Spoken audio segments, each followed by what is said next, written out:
Hey friends, if you encounter the error code 121010 while playing a certain game on your system or trying to access Xbox, then please watch this video.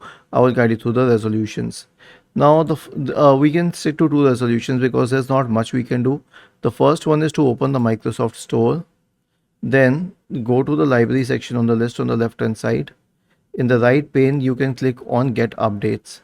And once you click on Get Updates, it will start updating all applications that you're downloading through the Microsoft Store, including that game.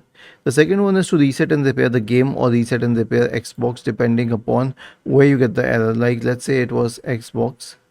Click on App Settings in the right pane and then scroll down and then click on Repair.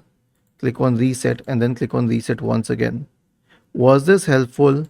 If yes, then please subscribe to the channel, and if not, then let us know in the comment section of this video on how we could help you further.